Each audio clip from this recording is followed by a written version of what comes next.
But yeah, Cartman is a little different.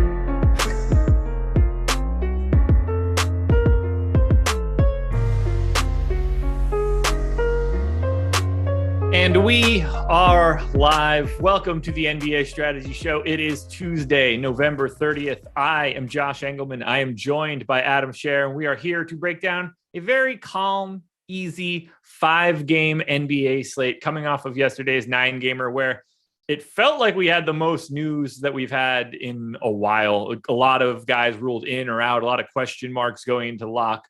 Ultimately didn't work out all that well for me, but what are you going to do? Ended up squandering a lot of Joval, and that kind of bums me out, but it happens. Before we do anything, please hit that like button, subscribe to the channel, hit the notification bell so you know when everything goes live, and make sure you're giving a shout out to the presenting sponsor of this show. That would be No House Advantage. Adam, how are you?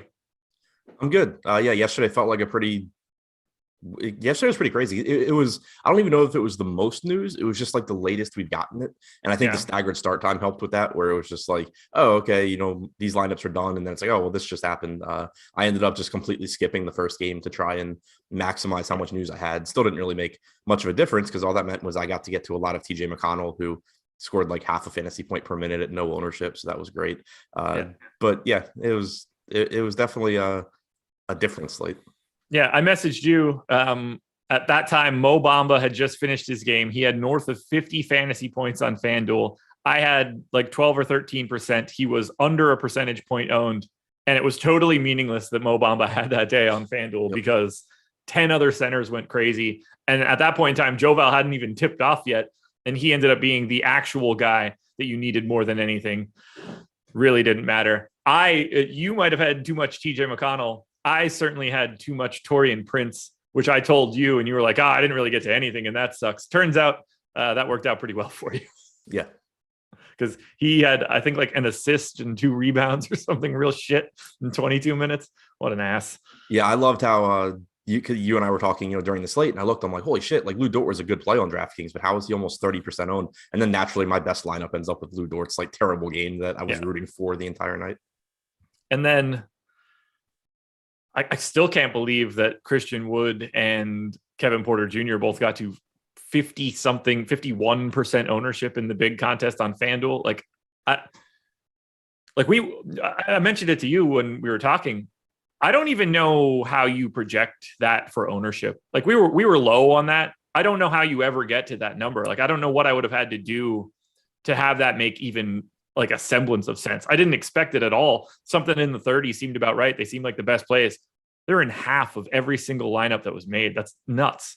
Yeah, I think we've seen that a decent amount this year, where it's like a couple of guys just end up being like crazy popular. I mean, I don't know that there's a whole lot you can do, unless you just somehow account for, like the most popular guys being even more popular than we expect. But I think it's just, a function of more people using projections, more people knowing how to optimize lineups, but not doing anything other than like more or less optimizing lineups. So, I mean, like directionally it still works, there's been a few situations like that this year. It happened on the previous slate on DraftKings with those two. It was like, oh, they're going to be popular. And I was like, oh, they are 50% owned. And it doesn't help at all when that also smashes. Right. Like Christian Wood was great. Kevin Porter Jr. was very good at the very least. Like neither of those two situations. Naturally, if I know that those guys are going to be 50% owned, like I'm probably not even close to that. I was under on Porter when I thought he was 30 something. I was neutral on Wood when I thought he was 30 something, or I was over on Wood when I thought he was 30 something. I ended up neutral. We ended up seeing Wood go for 59 fantasy points across both sites. And then we saw, do you remember how many? I'm having trouble finding. Porter has 49 on DraftKings. Okay. 44 and a half, maybe? 44 and a half what? Wow, fantasy. I thought it was 44 and a half. It doesn't matter. Either way. At least according to the great games. 49. 2 great games. Yeah. And at 50% ownership, like you got to have it at that point in time, or at least it's going to make a huge difference for you. When in all actuality, it might have been 44 and a half FanDuel. It was 49 DK. Okay. I look at those situations. It's like, I like just on the surface, I want to be under the field on those numbers. That's just too high for a 9-game slate with so many different comparable plays. If Jock is just going to smash like that, I'm going to have a real problem every single day. Yeah, pretty much. And it's not even that. I don't know about you. Like for me, I was a little bit under the field on Wood. I was a little bit over on Porter, but it just makes it so hard to win anyway. And that's kind of why, that's the whole reason we talk about ownership. It's you can have those guys, and when they do well, it's still just really hard to win because everybody has them. Like the slates that I win on are typically going to be the ones where those guys suck, and then someone like McConnell goes for 40, or in your case, Joval goes for 70, but not with Wood and Porter scoring 100. Yep. Yeah, like it really just blocks you out and makes it so difficult. It turns every lineup into a 7v7 or an 8v8, depending on which one we're now 7 or 6, actually, depending on which site we're playing on. Yeah. And it's hard to come back from that. And I've talked about it with you. Me and Alex kind of talked about it yesterday too. I don't really mind that trend of the chalk becoming really concentrated in some spots. I think that it's going to make things really swingy. Like obviously tournaments you have big swings anyway. I think it's going to make it even more so as that trend becomes bigger. But the more concentrated chalk becomes, the more playing contrarian pays off. So, I'm happy about it. Right. Yeah. So, I mean, it's a trade-off. Like it makes it even harder to cash. It makes it so that, the field's making less mistakes in terms of rostering bad players, but it's also kind of just giving you low ownership on better players. Instead of, Wood 25% and then the next best player 15, if you're going to take Wood at 40% and make the next best player 5, like that's fine to me from a tournament standpoint, even though it's going to make for, some really rough nights. Yep. It is certainly going to make for some really rough nights. That is a very true statement. Let's go ahead and dive into this slate. And for one, I love the makeup of it. 2 games start at 7:30, 3 games start at 10.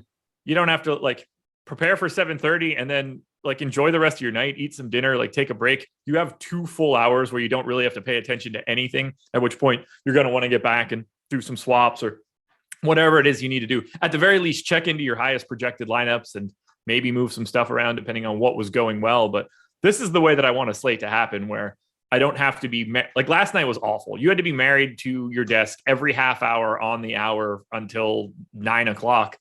That sucks sometimes, especially, I mean, I recrunched a lot. I have no I don't know. I have any idea what my stuff looked like to start any longer. It was a completely different slate 2 hours in. Yeah, I messaged you at 8 and was like, well, this was a trust the process slate because I have no idea what I had or have or anything. Yeah. But yeah, plus tonight you get a 3-game night slate, which is always nice when it's more than 2 games. There we go. Well, I'm ready to dive in if you are. Yep. All righty. First game up on the docket. It's going to be a fun one. The New York Knicks, 6.5-point dogs in Brooklyn, 216 total. And the big piece of news that came out of yesterday is that Kemba Walker is no longer a part of the New York Knicks rotation. The starting point guard for the Knicks is now going to be Alec Burks. But we have a few questionable tags here, including RJ Barrett, Derrick Rose, Nerlens Noel, and Taj Gibson. That's fun. Alec Burks now should be playing some pretty big minutes. We're going to have that conversation in a second. For Brooklyn, still no Kyrie Irving, which it's really hard to say without laughing. Nick Claxton still out for 3 more games. And then we got the news yesterday that Joe Harris had surgery, going to be out for probably 6 weeks, something in that neighborhood. So let's start here. First and foremost, with the New York Knicks and with newly minted point guard Alec Burks, 6,200 on FanDuel, 5,600 on DraftKings. He's the highest owned guy across both sites. My question to you is this, and it's going to be a little bit more expanded. How many minutes are you expecting for Alec Burks? And then what are you expecting from a relationship for who is the direct backup for point guards? How much are you expecting to see Quickly and Rose out there? This is going to move some stuff around. Yeah, I'm not really confident in a lot of it because I don't know exactly what the rotation is going to look like here because we know Burks can play multiple positions is the thing. So what we've seen from Tibbs mostly is most guys have a direct backup. You have had Kemba Walker and Derrick Rose at point. You had Fournier and Quickly. You had Barrett and Burks. You have Randall and Toppin. You have Robinson and Noel or Gibson, whoever happens to be healthy. I don't know if that changes now. Does Derrick Rose sub in for Burks and then Burks comes back in for Fournier and Quickly loses minutes, or Burks comes back in for Barrett and they just run a tighter rotation? I think that is certainly possible, in which case that is great for Alec Burks and you're probably looking at 36 minutes a night. If it's just Burks and Rose, then it's kind of the same thing as we've had, except you're replacing Kemba Walker with Alec Burks. There's going to be nights where Rose plays 28 and Burks plays 20. There's going to be vice versa. I think it's likely that you see Burks play multiple positions just based on how he's been used at times, and the fact that part of Tibbs' reasoning that I saw for benching Walker was that you can't really play lineups with multiple small guards when Kemba is one of them. So it sounded like, and I think he might have even said he wanted to run tighter rotations. It sounds like you could just get somebody kicked out of the rotation, and Alec Burks playing a ton of minutes now. Like Kemba kicked out. For instead of having a 10-man rotation, you're thinking it could just be 9 now? Right. So like once everybody's healthy, instead of, Quentin Grimes or Miles McBride playing 12 minutes or something, you just kick those guys out and Alec Burks plays 36 a night. I think that's where I'm leaning until we see something different. So I think Burks is playing a lot of minutes. If Rose is out, I'm confident Burks is playing a ton of minutes regardless. Yeah. But obviously we won't really know until we see it, but I think it's likely that you see something like Alec Burks start, sub out at, let's say, the 6-minute mark, and then he subs back in 4 minutes later for RJ Barrett and plays with the second unit, something like that, which would be great for him. So let's hash out the minutes of the guards. We're talking Burks 30 to 34. It might be more, but that's a good point to project him at, I think. Okay. Not knowing exactly how it's going to look. Okay. That works for me. I guess I'm saying like I think you should project him in that range, assuming Rose is in, but that there's a chance that you come back and say, okay, well, no, he's 37 going forward, kind of thing. Yeah. I think it's really hard to want to go anywhere north of 34 on Burks today. Right. I don't think that we have that kind of information to make that sort of stance. Quickly, to me, is the one that I understand the least. I don't really feel like this is going to impact Derrick Rose all that much. If he's playing well, I figure he is the guy that gets to like 30 minutes, but generally he's just, I don't think they're going to run him into the ground. And they've had such a successful second unit that I'm not entirely sure they want to break that up all that much either. So, another reason why I think Burks plays with the second unit. Yeah. So I went to 24 on Rose. That felt about right to me. And I went to 24 on Quickly. That's the one that I don't totally trust, but I also don't know if it matters. Right. So, yeah, I think there's a good chance you just see 48 minutes between Fournier and Quickly. If everybody's in. Like a 26-22 split, something like that? Yeah. Or, if Quickly's playing well, Fournier plays 22, but. Sure. What do you like? My then thinking from the there Knicks? would be, yeah, go ahead. The way I'm kind of thinking it is, so let's say 24 minutes for Rose. So then the other 24 point guard minutes go to Burks. Let's say Fournier plays 26 and Quickly plays 22. Let's say Barrett plays 36. The other 12 go to Burks. So that puts Burks at 36 also, which is certainly doable. Then you get Randall and Toppin splitting 48. You get Noel. Whatever Robinson, the centers do. Yeah, who gives a shit about the centers? Yeah, that's how I think it plays out. Feels about right. And we're for sure getting Quentin Grimes for 14 minutes today. Right. And but it also could play out where like Fournier and Quickly don't have to split 48. You could get Fournier subbing in for Barrett. Yeah. But they can really move the 1, 2, and 3 around in sort of any order that they want to. Right. Exactly. But just kind of trying to think about how his rotation patterns have been this year. And, the fact that when everyone was healthy, Fournier wasn't even playing in the fourth quarter. I think it's likely that Burks is the one that gets those minutes. Okay. Ultimately, the prices aren't in any real spots where I think you need to go crazy for it. Like clearly, if Burks is in this new role, he's going to be a couple $100 underpriced, and that's just going to come up. But everybody else is sort of status quo. Like, do you like anything from the Knicks that isn't Alec Burks? No, it's kind of more of the same. Obviously this can change if Barrett's out and if Rose is out or whatever, you're giving more minutes to some of these guys. But assuming that they're in, Randall's 9,400s, that salary's come down a little bit. He looks good. I wouldn't say he looks great, but he looks like a good option. Burks, like you said, a little bit underpriced. Barrett is, to me, exactly the same as he has been. Derrick Rose is exactly the same as he has been. He's 4,300, so if he plays 24 minutes, he's probably fine, but won't matter. If he happens to play well and get 28 minutes, he probably helps you win a tournament.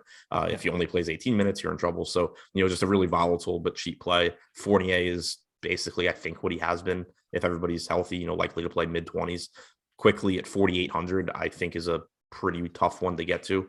Yeah. If Rose is in. If Rose is out, then maybe. But Yeah, he's 4,100 point guard, shooting guard on FanDuel. A little bit easier to get there for quickly. Yeah, still would depend on Rose and Barrett's status though. Like if they're in, it's still he could get there at that price, but it's still pretty risky, I think.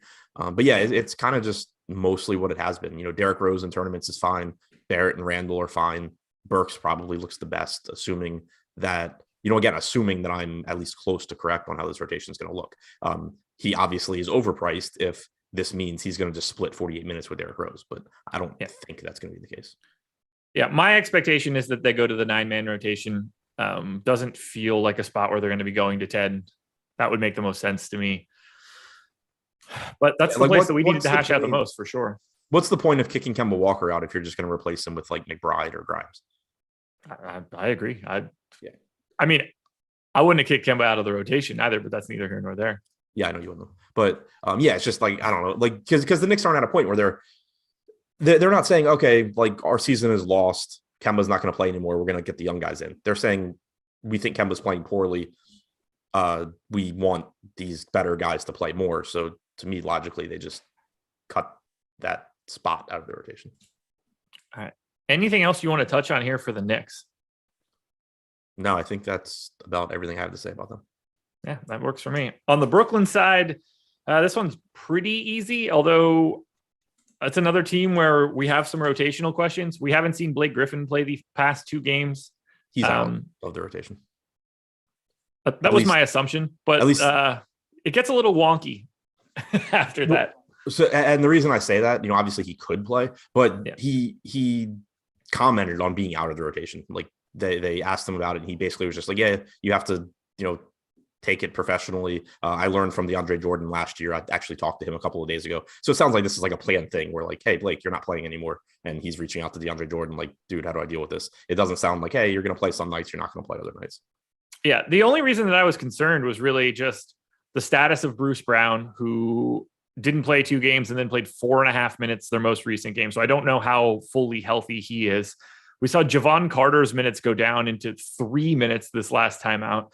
And we're slowly but surely getting to a point where like they're running out of dudes to give minutes to, because I don't get the sense that Kevin Durant's going to be playing 45 every time out there. Harden played 40 the last time out. There's just a lot of like Bembry got to 35. There's a lot of minutes to go around where I feel like they do have enough to get like a rotation and a half for someone like Blake. Not that he matters for today.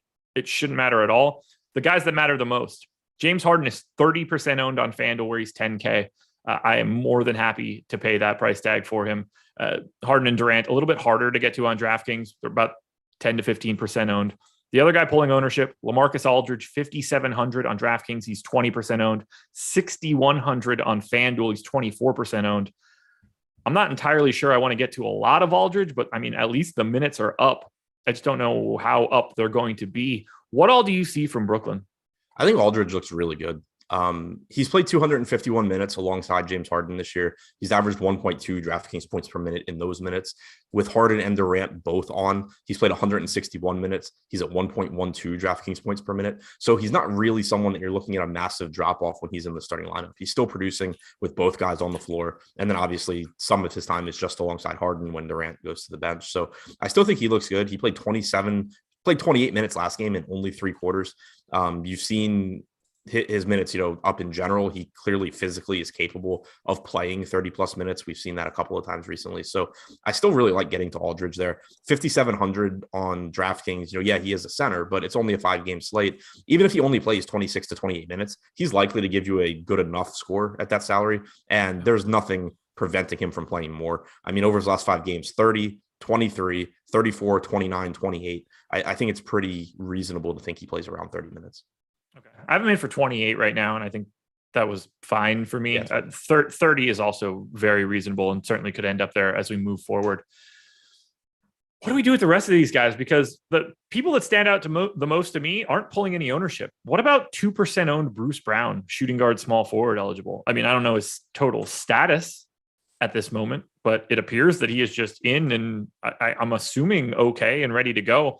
I think he's a fantastic play today at 3,800 if he's not owned. What about James Johnson, 4,300 unowned? Like, is that, or 3,400 rather, unowned? Is that interesting? Because to me, those 2 guys look like the best GPP plays on this team. Yeah, I mean, like they're super risky. Obviously, Bruce Brown played 5 minutes last game. James Johnson played 27 minutes, but that's another one where like Aldridge didn't play at all in the fourth quarter. If Aldridge plays in the fourth, you're getting less minutes most likely from Johnson. But if nobody's going to roster them, then there's appeal. I think a little bit more interested in Johnson just because I think there is that path to minutes for him. He's played 25 minutes in his last 5 games. Right. Yeah. So that's why I feel a little bit better about him. If Brown comes off the bench, it's scary to me because that's basically them just choosing to play Bembry ahead of him. If they put him back in the starting lineup ahead of Bembry, then obviously that changes. But I'm pretty concerned about Brown's playing time if he comes off the bench. Okay. Yeah, I don't see that's where it gets tricky because like I can very easily give Bruce Brown and DeAndre Bembry a lot of minutes and still have a lot of minutes left over. Yeah, but like if Bruce Brown plays 24 minutes, why do I want Bruce Brown? Shooting guard, small forward, 3,800 on a 5-game slate.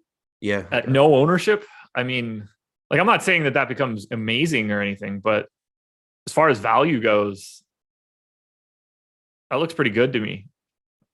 Yeah, plus, I mean, playing off the bench is a little bit better for him, although you still have one of Harden or Durant out there, but his per minute production should go up. So, yeah, I mean, it's not anything I'm going crazy with, but I get what you're saying. Like, we don't have a good feel for the secondary pieces in this Brooklyn rotation. They can change at any point, between anybody basically that's not named Aldridge, Durant, Harden, Mills. I think the easiest way to say it is this. Bruce Brown, James Johnson, and DeAndre Bembry are all 2% or less on DraftKings. I'd like to have one of them. Sure. Like, I'm not entirely confident I know which one it is, but as far as value goes for this particular slate on a 5-gamer in GPPs, one of those guys is going to be a better play than the 2%er. They kind of just have to be. Or Blake Griffin and Day'Ron Sharpe and Kessler Edwards are playing today. Yeah, I think that makes some sense. Like somebody has to fall into 28 minutes or 30 minutes or something like that. The last game out, it was Bembry playing 35, James Johnson getting 27, and Bruce Brown playing 5. Not what I expect, but somebody's got to get it. Yeah, I mean, the biggest risk is that those all just flatten out. Or that Bembry is the one that plays a lot again, and he's 4,300, which isn't really that useful anyway. Yeah. Still a great value, though, if you projecting Bembry for 30 minutes. Maybe great's not the right word, but like one of the better point per dollar plays if he's projected for 30 minutes. Yeah, I mean, it's fine. It's just to me, it's hard. It's really hard. I don't have anything to really say about Patty Mills. He's like the easiest guy to not care about. But he's also the one I'm most confident in this playing time. Yep. Absolutely. Obviously ignoring Harden and Durant, but yeah, I mean, I got him in for 34 minutes. It could be more. But he's still like a 10%er season for Mills. Let me make sure they were with Harden and Durant. 5 starts with both Harden and Durant. 0.72 DraftKings points per minute, 34.5 minutes per game. Yep, that looks good. Anything else you want to touch on here for Brooklyn? Pay attention to your rules.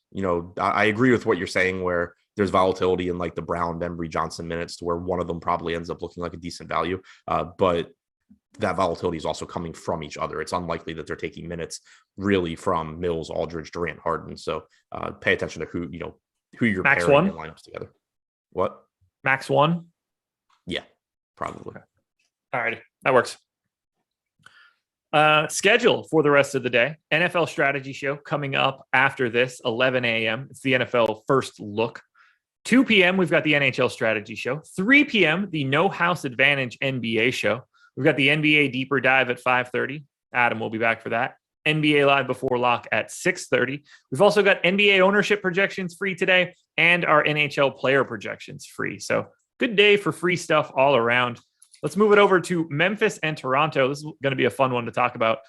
Memphis, 4.5-point dogs in Toronto, 219 total. Clearly, we know this much. Memphis will be without Ja Morant for now and for the significant future. Zaire Williams also questionable. On the Toronto side, Q tag on Gary Trent, which is pretty important, but I still like Toronto either way. No OG Anunoby, no Khem Birch, no Dragic, gone for a little bit. Let's talk Memphis, where we've got Tyus Jones in the starting lineup, 20% owned on DraftKings at 5,200, 34% owned on FanDuel at 4,600. Jaren Jackson is pulling 15 to 25% ownership, depending on the site. Dylan Brooks is 8% owned on DK, where he's 7K, 30% owned on FanDuel, where he's 5,800. I think Desmond Bane looks pretty interesting. There's a lot to like here for Memphis with no Ja. Yeah, without a doubt. It's not a great spot against Toronto, but there's just a lot of minutes, a lot of usage, everything available. Tyus Jones at 5,200 still looks pretty good. He only played about 23 and a half minutes last game, but that was a game where they just absolutely destroyed the Kings and he didn't play at all in the fourth quarter. Looking at his first half rotations, he played about 15 and a half minutes. So I think it's likely if this game's close, you're getting 30 to 32 minutes from Jones, which is fine. So he looks pretty good. Dylan Brooks, 7K is expensive, but there is plenty of usage and he will gladly take it. But that's still a pretty healthy price tag. Same goes for Bane at 6K. He's been really good this year. I don't remember the exact numbers, but I saw a stat on Twitter.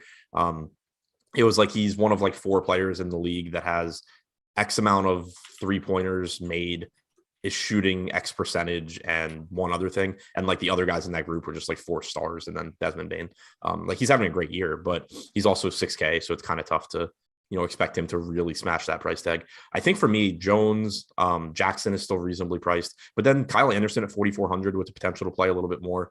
Steven Adams at 4,300.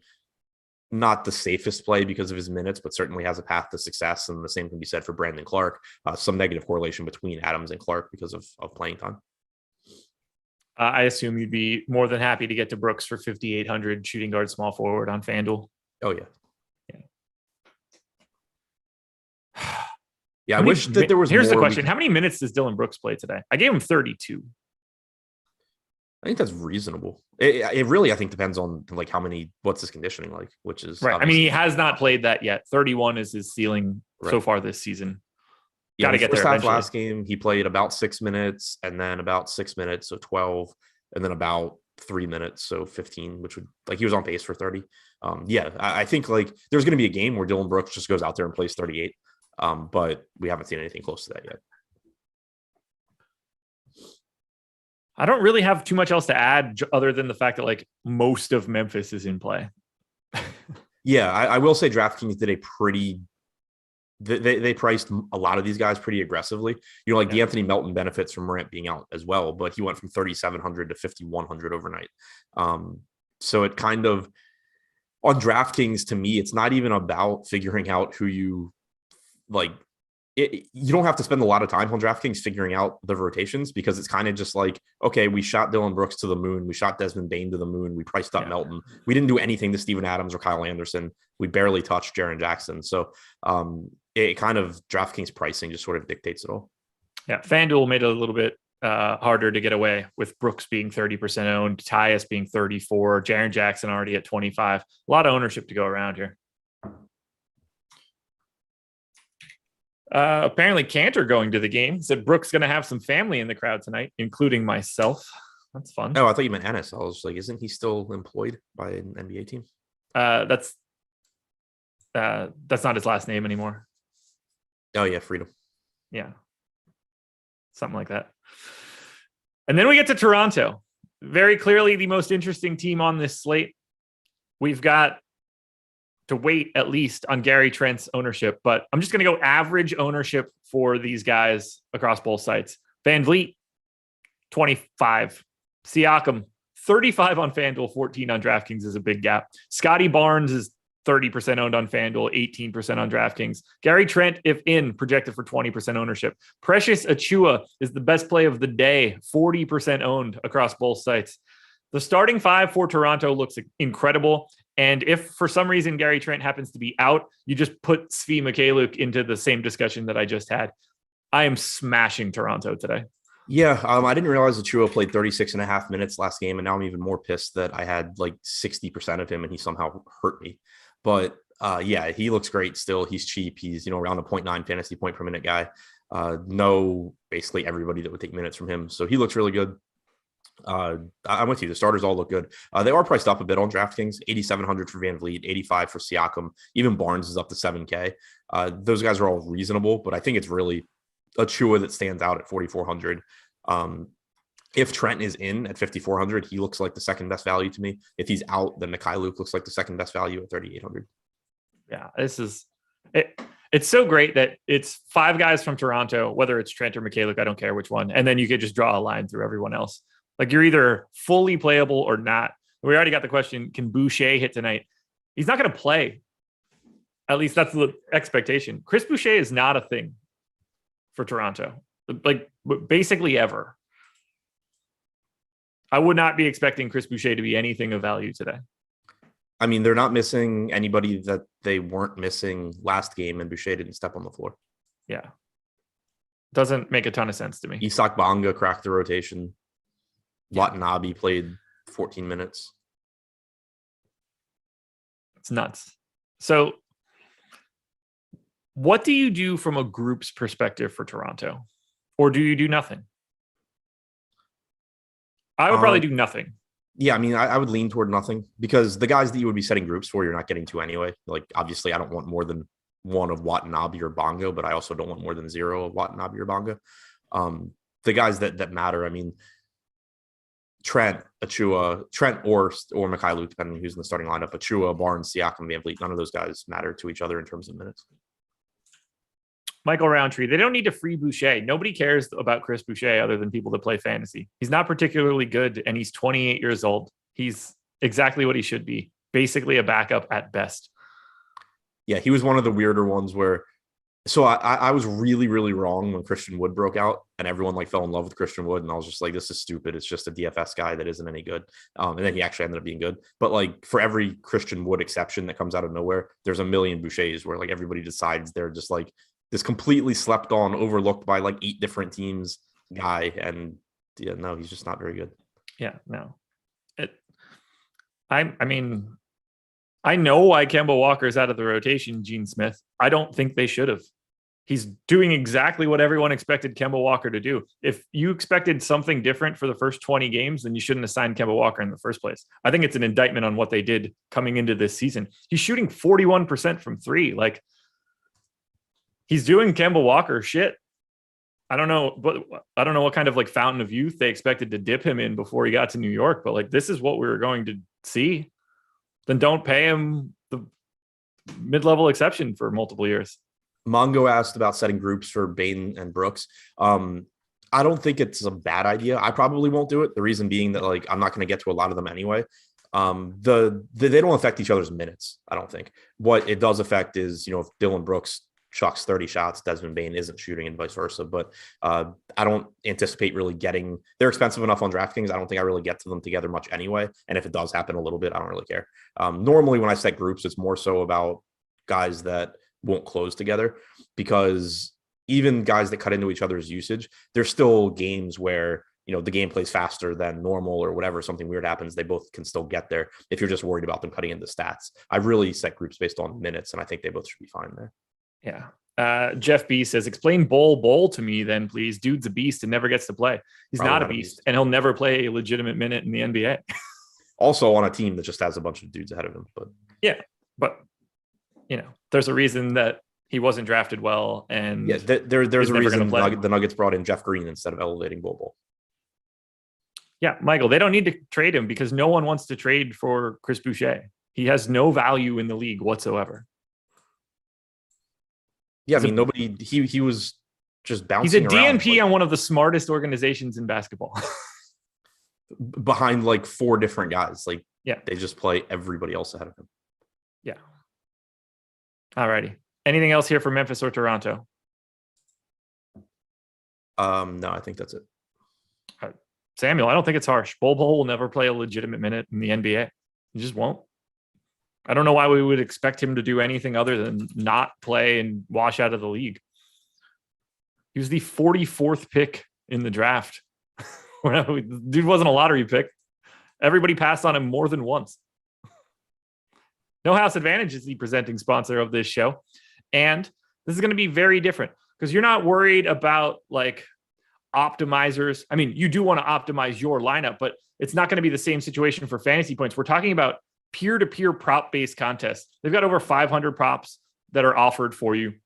New users can get a $25 deposit bonus when you use the promo code Awesemo. There's big prize pools. You can mass enter these contests. We offer No House Advantage projections and optimal lineups to help you take down the biggest prizes that you can find. It's a pretty nice spot for you, given the amount of free information that we provide at Awesemo.com. Again, use that promo code Awesemo when you sign up. You'll be able to get a little bit of extra cash. I'm going to hit Adam with a couple props right now. Let's find one that's going to be fun. Here we go. Chris Boucher over under 11.5 points. Yeah, that's a real thing here. Safe under. And you probably really want him to get on the court for a minute if you're going to take that one. But I think we need to skip the Chris Boucher prop on that one, unless they know something that we don't know. That's a truly crazy one. Yeah, you're just hoping he gets like a minute of blowout run. Yeah. Really crossing the fingers there. How about this one? This one's going to be weird. Steven Adams over under 8.5 rebounds. That requires knowing how many minutes Steven Adams is going to play. Yeah. I'll say this much. The line right now is 6.5. It was one of my recommended bets on the breakfast menu that you guys can watch with myself and Ben Raza. So if I give Steven Adams 24 minutes, I have him at like 8.5 rebounds. Okay. There we go. So right on the number. Which makes me lean over, though, because 24 minutes is a pretty conservative projection. Desmond Bane over under 11.5 points. Over. Yeah. Smash that bad boy. That looks really good to me. Yeah, that looks really good. Yeah. So don't be afraid to get there. Don't be afraid to check out everything that we have for No House Advantage at awesemo.com. All righty. What else we got? Why do people think that Chris Boucher is good? I don't get this. He did put up good numbers, like advanced numbers, I'm pretty sure, the year he played. Sure. If he were good, Nick Nurse would play him. I promise. Yeah, 9 times out of 10, if you're sitting here like, man, especially somebody like Boucher, like it's not like he just was drafted by Toronto and like they haven't used him. Anybody could have had him. Nobody took him. Golden State, I think it was, just let him go for nothing. Like 9 times out of 10, when there's somebody that you think is really good and every organization in the NBA is just like, yeah, this guy sucks, you're wrong. Like that's you don't need to think about it like deeper than that. No, you do not. No, you do not. Again, he's not young. This is his age 29 season in the NBA. He's not like some 23-year-old project. Golden State Warriors. I want to watch this game. I really needed to not start at 10 o'clock. The Golden State Warriors, 2-point dogs in Phoenix, 221 total. Two of the best teams in basketball right now. Phoenix on a monster win streak. We're going to start on the Golden State side. We got Curry at 10-8 on FanDuel, 11-4 on DraftKings. Not pulling all that much ownership. No one really is. Everybody's either 15% or below, which is pretty minimal on a 5-gamer. I like Wiggins for 6,400 on FanDuel. I like Jordan Poole for 6K on FanDuel.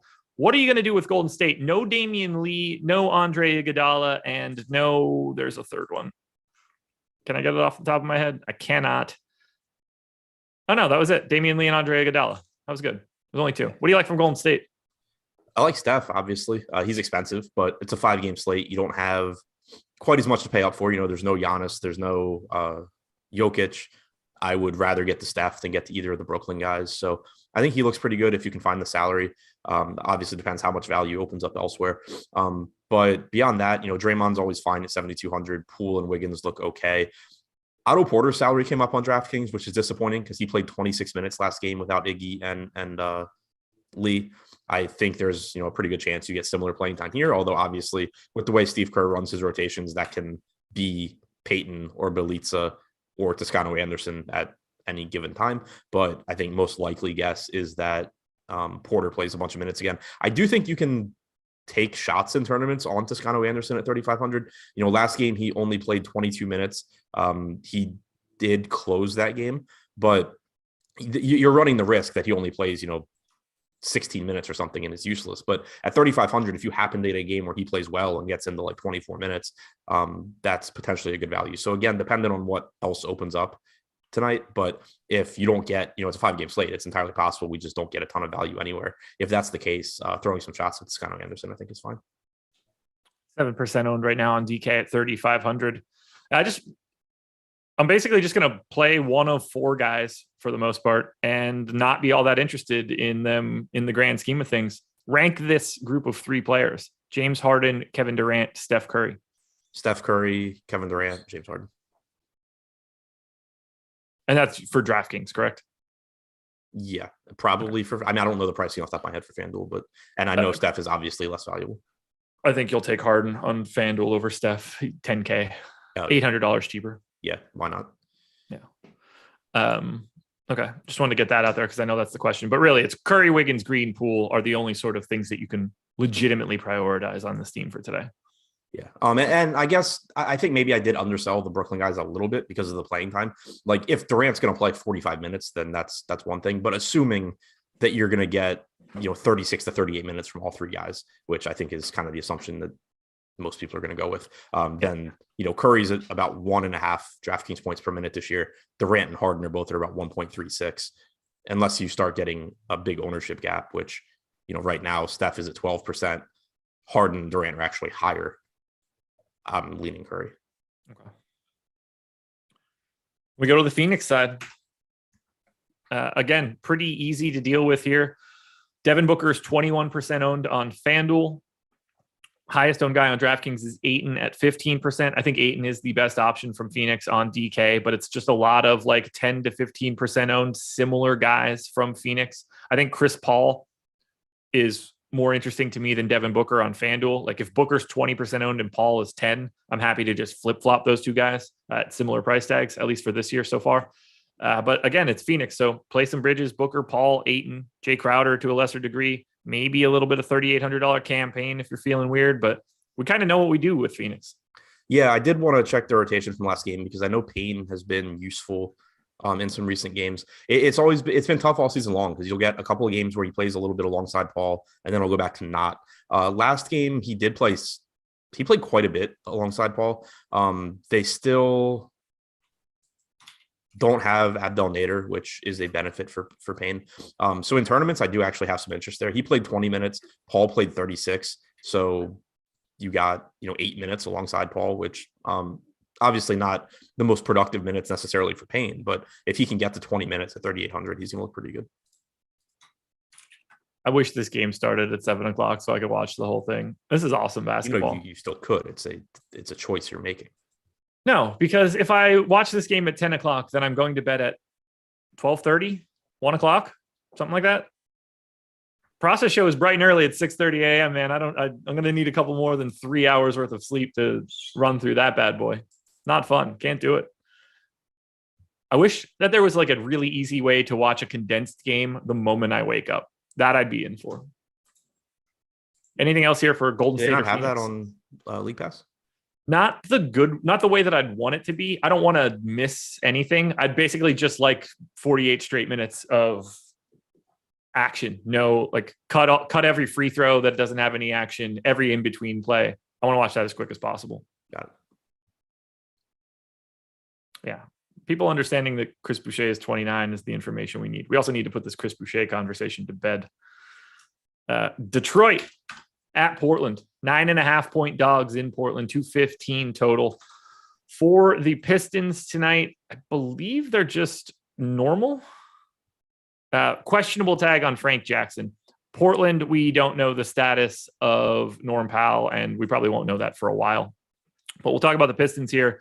Sadiq Bey, highest owned guy across both sites, 34% on FanDuel, 25 on DraftKings. Cade Cunningham is 30% owned on FanDuel, 18 on DK. Jeremy Grant is getting a little bit of love on DraftKings, which I think is fine. Isaiah Stewart is probably the guy that I'm most interested in, at least from a FanDuel perspective. 5K power forward eligible, only 10% owned. Not too much I want to get to other than Grant, Cunningham, Bey, and Stewart. Yeah, I think that sounds about right. One concern I have with Stewart is that he didn't close the last game, and it wasn't, as far as I can tell, foul related. They just went with Frank Jackson, Sadiq Bey, Grant, Hayes, and Cunningham. The reason I think that's a concern, I mean, well, it's obvious, but you already have with Stewart, you have the foul risk that sort of lowers his average minute projection. But the thinking with Olynyk out was if he avoids foul trouble, you can count on 30 to 32 minutes. If you have to still contend with them running small lineups at times, especially, in this spot against Portland, where we know Portland is likely to be closing with a small lineup themselves, I think it does make Stewart riskier. Like it's really difficult for me to project 30 minutes for Stewart when you have to consider, the likelihood of foul trouble plus the fact that there's just a good chance this game closes small. I gave him 27 minutes. I love that for 5K as a power forward. It's so different as a $4,600 center only on DK. Yeah, I mean, I agree with that. Like I wouldn't say I love it. Like it's still, he kind of is like right around 5x, I think, in terms of projection, but you can just get away with more at power forward than you can at center. Right. I don't have much else here. I mean, can we take a flyer on Killian Hayes today at no ownership? I don't want to because he stinks, but 0.8 Yeah, I mean, fantasy points per minute over the last 30 days. Yeah, 4,200. He's been playing a bit more. He played 29 minutes last game. As long as he's not getting ownership, I don't mind going to guys like that. It's when their ownership just gets like elevated. But right now, he's at 3% on DraftKings. If that holds, give me some Killian Hayes. I just won't watch the game, and that way I don't have to suffer through it. But I mean, you should really just not watch Pistons Portland no matter what.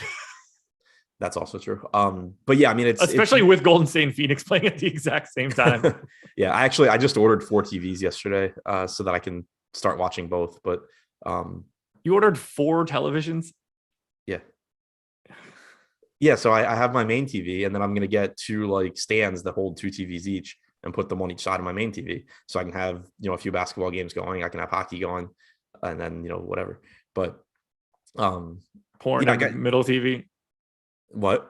Porn in the middle TV? Yeah, obviously. But yeah, no, DraftKings had like 50% off everything in their store, so I got some nice TVs.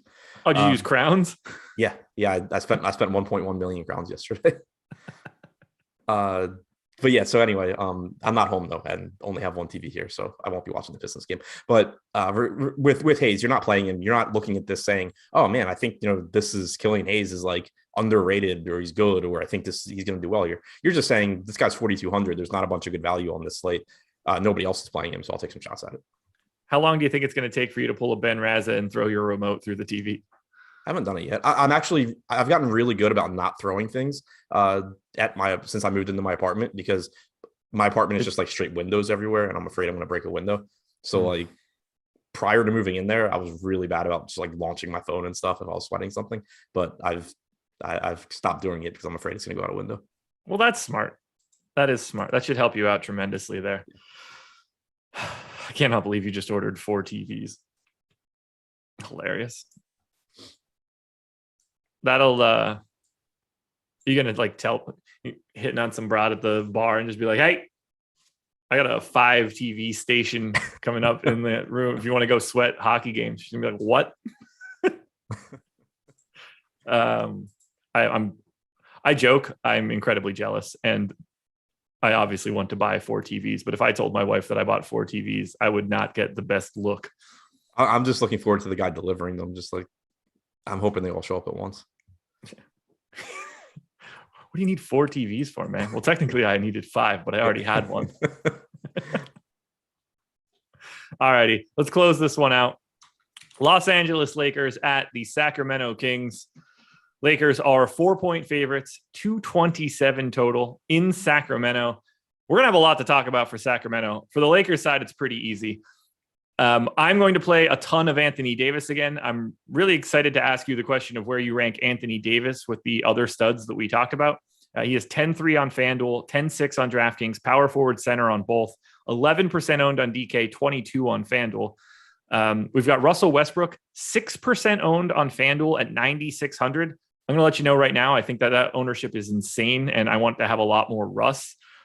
He's 2% owned on DK at 10-8. Makes some sense. I don't have a ton of interest in Braun at 10-6 and 10-4, but still a little interested, I guess. Talen Horton-Tucker seems fine for today and unowned. What do we do with this Lakers team against Sacramento? I mean, this is a great fantasy spot. Yeah, it is a really good spot. So it's just so tough to get to the Lakers when all 3 guys are in. I think Davis at 10-6 is the first one I'd get to.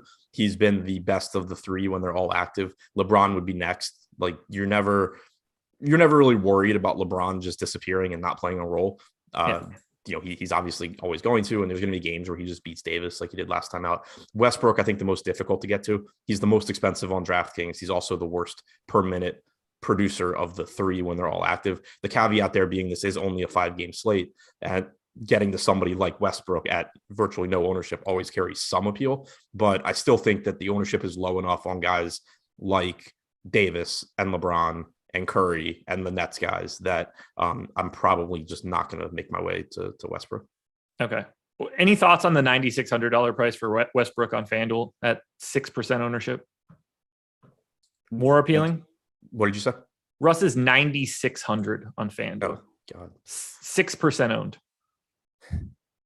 I mean, FanDuel's the worst site for him though. Like It's true. the salary kind of makes sense. You don't get the bonuses and you lose a full point every time he turns the ball over. Yeah.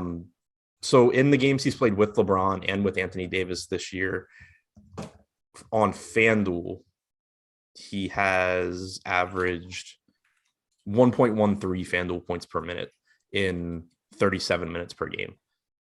So it's still just kind of like a mediocre price. Sure.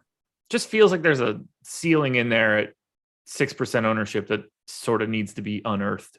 Yeah. The thing is too, though, like it's not as risky not having him on FanDuel because not only does the turnover hurt him, but it's not like, on DraftKings, you always run the risk of suddenly Westbrook just got, the triple double bonus and just added multiple points to his already very high score. On FanDuel, at least that doesn't happen. So he can go triple double, but if he turns the ball over 6 times, he's still just getting you, 55 points or something, which is fine, but it's not the end of the world. And you're in a really good spot when he gets like 42. Yeah. Rank AD in comparison to Curry, Harden, and Durant for today. AD and compared to the other guys at the top. So I think on DraftKings, I think he's behind Curry. He's a little bit less expensive than Harden and Durant, so he might be a little bit easier to get to. But I think I would get to Harden and Durant first. Okay. If I can. It really, just kind of comes down to what the rest of the lineup looks like. I unfortunately will be getting to more Anthony Davis on FanDuel because he has that power forward eligibility and it just sort of opens up so much more. Find it appealing. We'll see where we end up though. What about Talen Horton-Tucker here? 5,300 on FanDuel, 4,900 on DraftKings. I got him in for 27 minutes. Just given those positional splits, feels like being 5%-ish owned across both sites is a little low for this spot and this slate. Who were you talking about? Stop talking about TVs. Talen Horton-Tucker. 4,900 is, I'm with you. 5% is pretty low, just given the fact there's not a lot of value right now. He did play 27 minutes off the bench last game. He's a 0.9 to 1 fantasy point per minute guy on average. So as long as there's not ownership there, he's kind of in that Killian Hayes bucket. Not comparing him to Killian Hayes, but as a player, but from a fantasy standpoint, like if there were ownership on Horton-Tucker, I kind of would just let it go and look somewhere else. But if people aren't going to go there, then why not? Especially if other value hasn't opened up. And best positional designation you're going to get on the site too is certainly helpful. I don't have any other interest in the Lakers. Yeah, I mean, go ahead. I would say DeAndre's playing more minutes, so that's like mildly tempting. But he's still a center. He's still not like he can still go back to playing 14 minutes at any point. So I don't really like getting there. Alrighty. I'm going to need your help on this one. So Rashawn Holmes is back. We have a Q tag on Mo Harkless, and it doesn't look like Harrison Barnes is going to play. And I don't have a clue what to do with this rotation, at least for some of these guys. So Fox is getting ownership, obviously. Halliburton is 6,300 on FanDuel getting ownership. Buddy Hield is 15 to 20%. Rashawn Holmes is 15 to 20%. Those guys, I don't think that we have to hash out all that much. But how many minutes is Marvin Bagley playing today? Is Chimezie Metu starting again and then not playing the fourth quarter, the first overtime, the second overtime, or the third overtime? I don't really know what to do there. If Mo Harkless doesn't play, if Mo Harkless does play, he's the flat 3K on DraftKings. What do we do with the rest of Sacramento? Yeah, I think it's really messy. I mean, you got 19 minutes last game from Bagley. Metu started, played 23 minutes. The salaries are cheap enough where figuring this out is useful. I think it's likely that that you get something like 22 to 24 from Metu, 18 to 20 from Bagley, set of groups that you don't have them together. Neither one should be particularly popular, I don't think, given we don't even have Bagley in the ownership, I don't think. We have him at 1% on DraftKings. Oh, do we? I mean, more or less we don't have him then. Oh, yeah, he's Marvin Bagley the third on our ownership projections. I forgot. Yeah, so like right now we have Metu at 13% on DraftKings. We have Bagley at 1%. I don't feel strongly at all about either one, but I do feel strongly that Bagley's not a 13 to 1 underdog there. Yeah. So, you can, if you need a contrarian play and you're in that price range, going to Bagley makes some sense. But there's certainly no guarantee he plays a lot of minutes here. It does kind of seem like that he's at least a part of the rotation now, and maybe that you see a little bit more playing time going forward. So I don't mind that in tournaments. It's all a mess though. I mean, Alex Len was in massive foul trouble last game. That gave a bunch more minutes to Tristan Thompson, who ended up playing 22 minutes.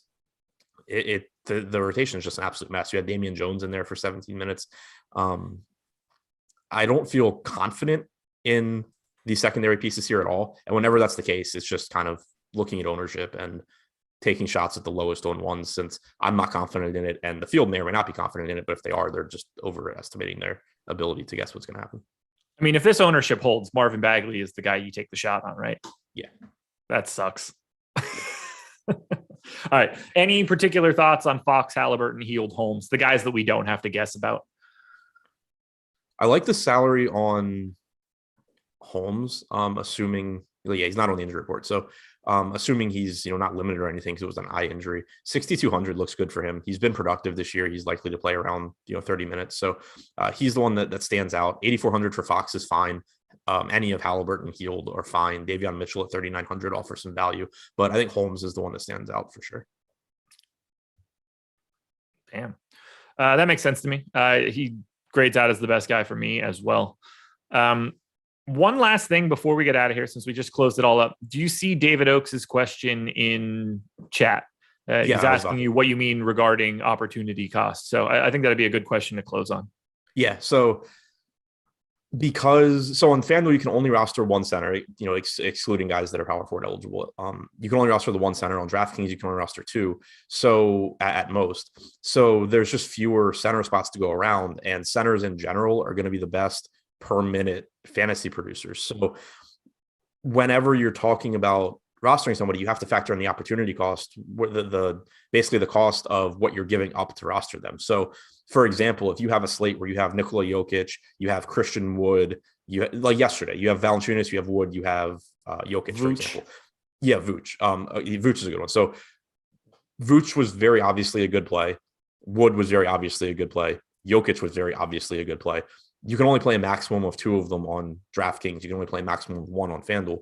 So the cost of rostering them, it's not just the salary. You have to consider that when you're rostering Jokic, it means you're not rostering one of Vooch or Wood. And that, like yesterday was a perfect example of that. Jokic went for 56 DraftKings points, which if you're just looking at that, you're like, okay, that's a good play. He ended up being a terrible play because Vooch and Valanciunas and Wood all beat him at the same position. You just have less roster flexibility, less roster spots there. So you have to consider what you're giving up when you roster one of them. And that's typically why it's just difficult to get to any one center at a really, really high rate, because with other positions, you can roster guys at a really high rate because you can just fit them in easy. You're not giving up that much elsewhere to get to them. But when you talk about the centers, if you're rostering center A, means that you're not able to roster center B, who may be the second best play on the entire slate. It just means that you can't get quite as much of center A because the opportunity cost is high. There we go. I hope that helps you out, David. Adam, anything else before we get out of here? You're back with Deep Dive and Deeper Dive later today? Yep. There it is, everybody. Thank you for joining us. Thank you to No House Advantage for being the presenting sponsor. Don't forget to hit that like button, subscribe to the channel, and hit the notification bell so you know when everything goes live. We've got tons of content coming up for the rest of the day. So good luck. Enjoy. We're back again tomorrow doing it all again.